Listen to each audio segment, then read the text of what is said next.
Good afternoon. Welcome to the GE Healthcare IT panel discussion on the transformation of healthcare. We're thrilled to be joined by this panel of thought leaders here in HIMSS 2016. We've got an excellent lineup for you. We'll be here for about 30 minutes, and we'll also include a bit of a Q&A, so please stay tuned, and we'll have a lively discussion for you. We're thrilled to be joined, first of all, today by Boudewijn Verstraelen. Boudewijn is the founder of Pi Medical, and we're thrilled to have him join us today. Also, Linda Damagala. Linda is from Barco Health, the VP of Marketing there at Barco Health. Jan de Wit, President and CEO of GE Healthcare IT. And our moderator, Mike Fibus, from Tech Knowledge, and also a regular columnist for USA Today Tech. So with that, I'll turn it over to Mike for our discussion today. Great, thank you, Tracy. Thanks to all of you for coming. I'm excited to be here, and I think we've got not only a great topic, but a great group to discuss it with. So let me start out by reading just the first paragraph of a column I wrote a couple of months ago on the state of smartwatches and fitness bands. After 24 months and more than 6 million steps recorded by about a dozen different trackers and smartwatches, the only thing I'm sure of is this: I am now 2 years older than when I started. So, see, it's not just in healthcare where we're learning that data for data's sake is worthless. It's the same for data streaming from my wrist as it is for examination notes, lab reports, and CT scans. So it's interesting that because of the state of the wearables market and because of the state of the transition to EMR in healthcare, we're all kind of learning this lesson more or less at the same time. No one wants data. What we want is insight that leads to action, that leads to better outcomes, all from that data. So when you put all that together, I think last year really was the year of data in electronic form in so many ways. And this year, 2016, I think will come to be known as the year of insight. So, and there's so much insight to be had once you start collecting data and applying analytics. It's exciting. Everywhere you look, I think, there are amazing discoveries born out of just that, collecting the data and applying analytics, and then better outcomes invariably will follow. So here's one example. There's a startup out of Arizona State University near me, excuse me, that has taken the NFL's official concussion database and paired it then with recordings of interviews of NFL players. And from that, they've built an analytics engine.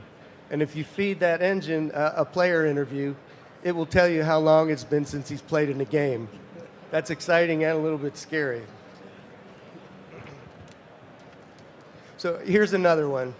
There's a U.S. Air Force research project underway that's tapping real-time biomarkers in sweat data to assess the cognitive effectiveness of drone pilots.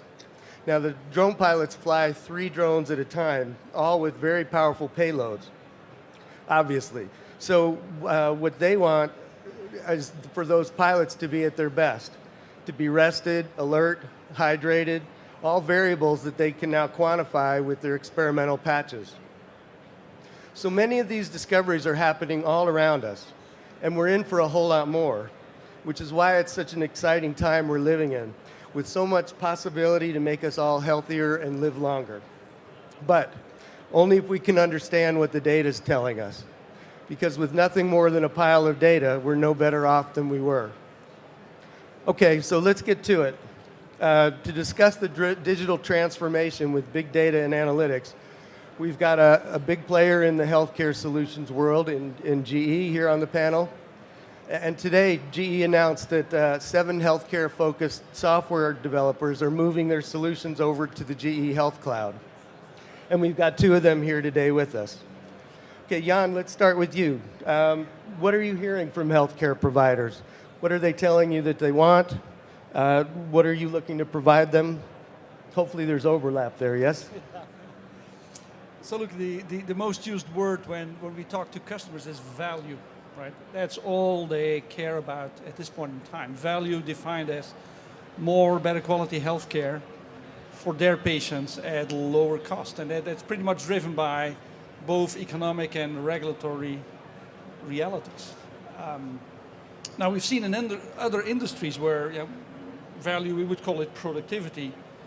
Information technology has played a tremendous role as an enabler of that value, of that productivity. And the same is starting to happen in healthcare. The past decade, a lot of money, and in the US, more than $30 billion of meaningful use incentives have gone into digitizing the system, turning paper into digitized text, turning images into digitized, or turning film into digitized images. And so today, like you also identified with your wristband, there's more data than people can absorb.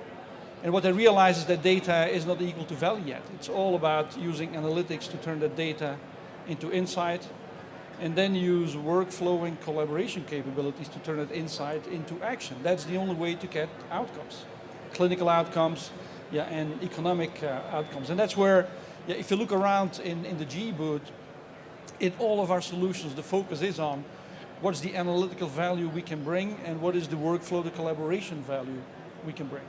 And then with the GE Health Cloud, since late last year, we've added a whole new dimension of technology and collaboration capabilities. With the GE Health Cloud, what we aim to provide is access, fluidity to the data.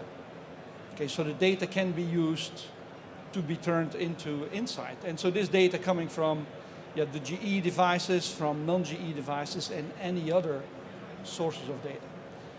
And then second, the cloud is a development platform for applications. Not just our GE applications, but also applications of partners, like Barco, like Pi Medical that we showcase here on the floor. And the vision there is really to open up healthcare to as many smart brains as we can. Okay, healthcare is a knowledge industry. We in GE have great brains, but we don't think we have all the brains in the world. Okay, and to really fix healthcare, it's going to take thousands of great applications. From thousands and millions of great people. Okay, and so with the cloud, what we want to do is really open up an ecosystem where we can connect smart brains with data to solve value problems for healthcare. Yeah, that's a good point. I mean, no company really can do it all. And so what you're bringing is capability, and they're bringing the minds and the ideas. So Budovan, Pi's been doing quantitative analysis on medical imaging for decades now, yes? So what excites you the most about getting onto the GE Cloud? What does that enable for you and for your clients? Well, we see this cloud initiative as a very good possibility to reach out to the end users. As a small company, we of course have trouble with really reaching all these end users because we have a very small team. And with this cloud initiative, we can really use the cloud, the GE cloud, to have our solutions, to bring our solutions to the healthcare professionals. We see that the healthcare professionals has a big problem with all this data they have, and our solutions will make it possible for them to have these 4D data sets and work with them, analyze them, and get useful clinical information out of that. To give an example, for instance, we have applications that are made to do patient selection and measurements for valve replacements in the heart. All our applications are actually intended for cardiovascular work. And that helps these people, the cardiologists, tremendously to do the intervention, to prepare the information and to look at the images and look at the anatomy of the heart and do the real thing, select the right devices. So that really works.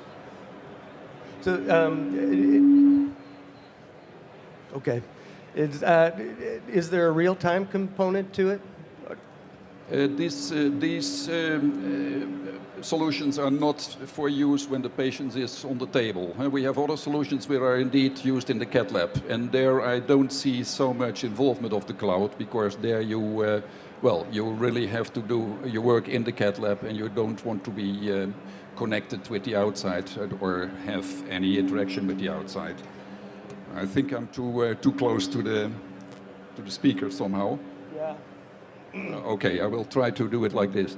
There are certainly a lot of differences between the applications that are used in the cath lab. So they are used when the patient is still on the table, so for interventional use. There I don't see so much use for the cloud. Of course, the reports that come out and the results that come out, they have to go into the cloud, because that is something that you want to have in your patient report. But the exciting point of the cloud is, of course, where you have analysis possibilities that you really can use in the cloud. So it's not during the treatment of the patient, but to prepare the treatment and then get the right diagnostic information. Right, and I assume over long term, using the muscle of the cloud will help, will help in turn feed that on the table kind of work. Yes, it will, at a certain moment it will help, because also the information from before the start of the treatment, so the diagnostic information might be available everywhere and always. So also during the treatment itself, during the intervention. Okay, cool.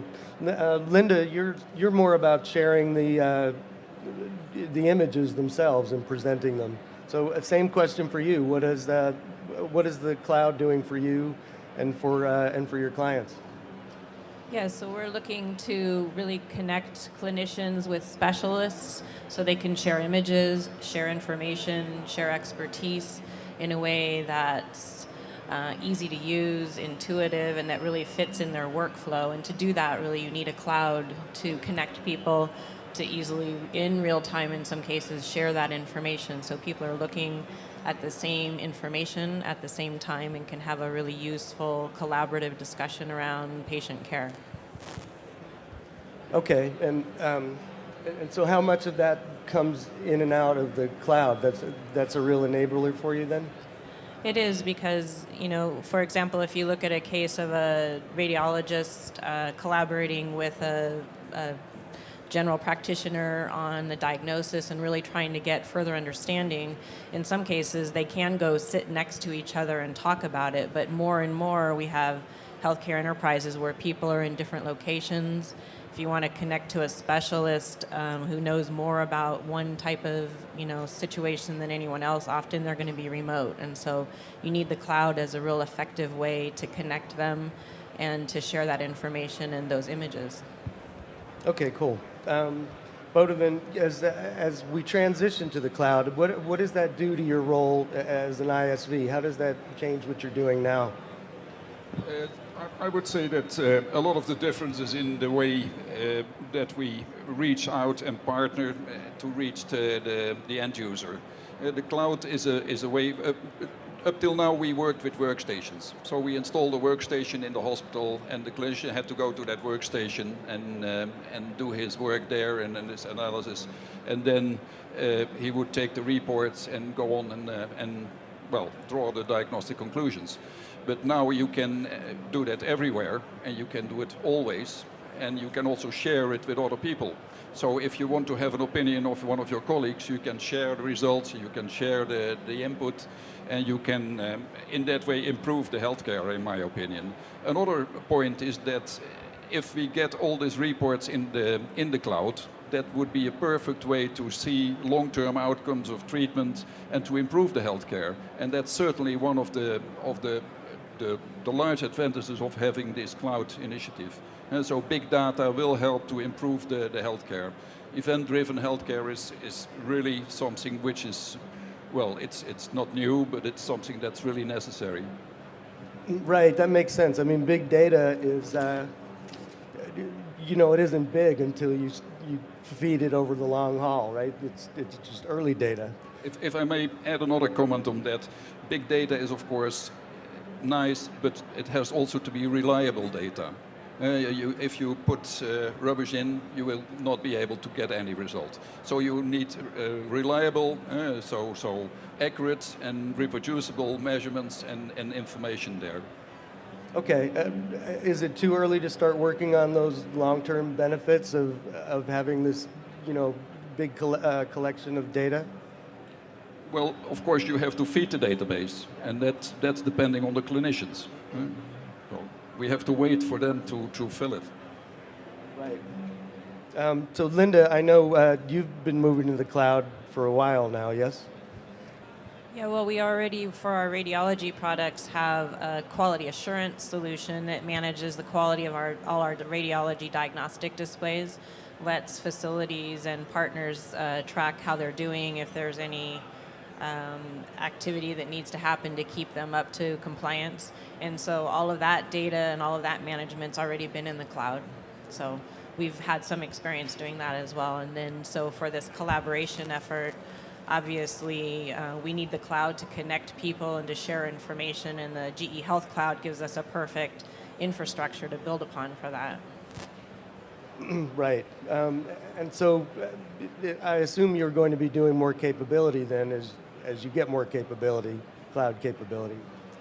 Yes, so we're kind of building upon our core market, which has all been about imaging high quality images, managing the quality and consistency of those images, and now realizing that that's important outside of radiology, that other people need access to that. They need also some information and some quality management to that process. So that's kind of an extension of what we've been doing. Yeah. Right, that makes sense. Okay, so Jan, back to you. I mean, it sounds like the cloud muscle that you're bringing to the party is a good fit for the innovation that's happening with the ISVs. Yes. Yeah, I mean, we think so. And look, we often talk about a healthcare system. Okay? The reality is that healthcare has not acted like a system yet, nowhere in the world, right? Healthcare today acts like a bunch of silos that in many cases don't even talk and connect to each other. And that's what cloud technologies will enable, right? And always come back to these three things that cloud will do for the industry. Okay, the first one is a notion of mobility, right? And Linda gave good examples of that. Any connected device that can connect into a cloud becomes a decision node into a network. And so you're going to have more productivity and collaboration. You're going to see very different collaboration models that are going to be enabled by this hypermobility capability of cloud. Okay, then second is computing power. And it goes back to what Baudouin was talking about in big algorithms that turn images into insights. Some of these algorithms are so heavy, are so rich that it takes hours for them to run and crunch data on a meaty desktop. In the cloud, you can spike up your computing power. So what used to take hours, now can take minutes, and that makes a hell of a lot of difference for a care pathway. Okay, there's some care pathways like stroke where you essentially have 3 hours to get it done. If you get it done within 3 hours, that's great for the patient. Right? Now, if your calculations run hours, maybe great insight, but not timely insight. And then the third is just the unit cost aspect of cloud. I mean, we all want more data. We don't want to see the cost of storage go up, and that's where cloud will give productivity. And cloud will also give a per unit costing ability, right? Because that's the other thing that our customers want is they're getting reimbursed per unit of activity. They want to see their costs follow the same pattern. Okay, so three big capabilities that cloud will bring and will be a big driver, I think, in just enabling analytics and collaboration. Yeah. Baudouin, you had mentioned, it sounds from the way you describe it that it's very freeing, rather than having to be tied to a single workstation. Anybody who needs access anywhere has it, and it seems like that's something that would just bring a whole lot more collaboration to the workflow. Yes, definitely. It will help that you can reach it from all positions, and not necessarily you have to go to a specific spot in the hospital to work with this. Of course, as Jan already mentioned, there is also other issues. There is the pay-per analysis issue. So you have a complete other model of healthcare costs. And that it's also more, I think it's more not as an ownership of the software, but just indeed a pay-per-use. And that's a model that you see currently in the world on a lot of other places too. A lot of people in large cities, they don't want to own a car anymore, but they just want to get one when they need one. So I think that same tendency you will see also in medical healthcare software. And well, if you look at big iron, as we call it, so CT scanners and things like that, that's of course more difficult to do that, but maybe it also works. Linda, you've had a chance to see this for a while, I guess. I mean, can you tell us about your experience and what sort of changes in the usability and changes in the usage model of your clients as as you go from one point of access to essentially unlimited points of access? Yeah, well, being able to connect people from multiple disciplines, from multiple locations, and bring all the best information together around the patient ultimately, allows you to have better patient outcomes, reduce costs. And I think it's important to have an infrastructure which is open and is accessible to everyone, and that's scalable, so if you can grow in the future. And bring more and more people together and more information together to make better decisions around patient diagnosis and patient treatment. Yeah. Okay, so just a final question for each of you. You're each at the edge of this innovation in healthcare. What do you see as the greatest change, disruption, innovation that's happening today and into the future? Who wants to go first? I'll start. I've used the word a couple of times, but I would say cloud. Right? I mean, look, healthcare, when I compare it to other industries, is 1 or 2 decades behind in implementing information technology. And in hindsight, that may be somewhat of a blessing, because at this point in time, when the industry is really going for it, it also has this new next generation technology available. And so there's a high probability that you're going to see the rate of change of IT adoption in healthcare outrun other industries, okay? Because there's no legacy or not a lot of legacy that's going to slow down the transformation. So I think, for all of you, just watch out what cloud can do, and primarily how cloud is going to bring smart brains, smart companies together to work on the data that is going to be in a cloud ecosystem. Yeah, I mean, that makes a lot of sense. When you think back, to when we had dial-up and versus broadband, I mean, just the number of things that you suddenly did when you take that pain away of having to, to hit the dial and hopefully you get on, and then versus just being on. And now we're all really on. So, Linda? And I think another point that connects to that is this focus on value-based care. So really, what we've seen is anything we can do for our customers that helps solve their clinical, financial, operational challenges really brings additional value to them and to their patients. And the cloud just enables that, right? So it enables us to find really smart ways for people to easily connect and collaborate and ultimately come up with a right kind of treatment plan for patients. Okay, cool. And Bodevind? Yes, but I also see that kind of issues. If you look at healthcare, the cost of healthcare is tremendously growing faster than the population of the world, and we need to be more efficient. And I think that IT initiatives will certainly help with that. And the cloud is one of the big things that might contribute to that. Okay, I think that's it. We're about out of time. Thanks everyone for coming. I hope it was worthwhile. I enjoyed it. Okay.